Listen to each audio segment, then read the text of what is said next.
Hi guys, it's day 42 of 100 days of 1% better. So yeah, we are in the same outfit because we're recording these 2 days in one day. And that is completely okay because that is life and we have to do this in our time and that's okay. So let's just go straight into the updates. So out of a gallon of water, yesterday I only drank 1 out of 3 of these.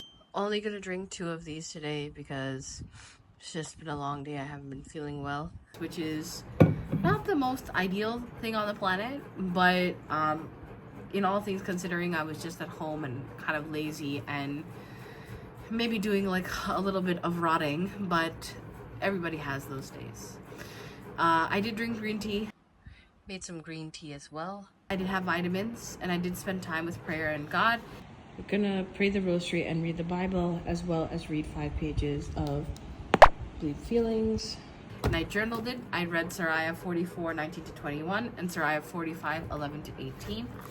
And in there it talks about legacy of faithfulness. So it talks about different religious figures who showed faithfulness and obedience to God, which serves as a reminder that there is an impact when we have devotion and leadership to our relationship with God. And it talks about the role of mediators, meaning that there will be people who guide you in your faith and in your worship, and encourages us to value that spiritual leadership. And then foundation of faith, it talks about how in our own ways of which we worship and our rituals within our community. And I think that's so fitting because like I also have this small tradition that I do, because November 3rd was first Sunday, and on first Sunday I always visit the basilica that is in Tewata. So this just encourages me more about my faith journey, and that we should engage actively in our faith and our faith community. And inspiration for commitment, it tells us to remain steadfast in our spiritual journey and to seek and deepen our relationship with God, knowing that our faithfulness can impact others who are pursuing it and even our own lives. And I really like that whole thing about deepening your relationship with God, because it's only through us going for that and deepening it that we can truly like go forward. And I did read 5 pages of Bleed Feelings, 160 to 165. And what I learned in that is that it is okay to accept emotional pain. And whatever that emotional pain that you're experiencing, it's a natural response to loss or disappointment.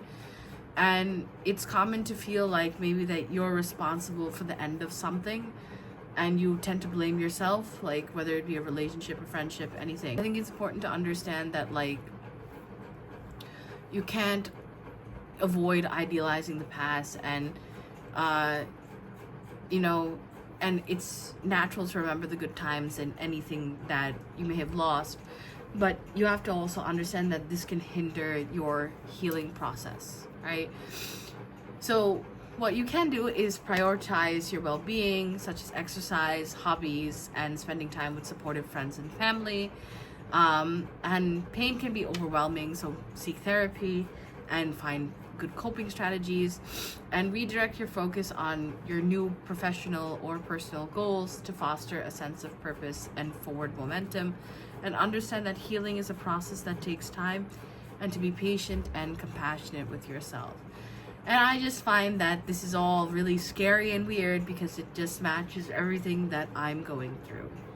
And anybody who is dealing with any heartache, heartbreak, feelings of loneliness, feelings of like maybe that they're not good enough, just know that it's okay to feel that, but what's not okay is to let those feelings rule your life, because what matters is that you know your worth and value irrespective of how people treat you or what life throws at you, because at the end of the day you are you, and that's what matters, right? And I obviously keep up my skincare. Out of 10,000 steps, I did also hit around 4,500 steps, which is around 200 calories, and I did meditate. So out of a total of 8 habits, I did 5, which is around 60%. Sorry, I'm not feeling well as well. which is around 60%, which is a little lower, but again, we challenge ourselves to do better each and every time. And I think anybody who can see these videos, I think the last week and a half or so hasn't been the most ideal time for me, but we move forward, and that's life. And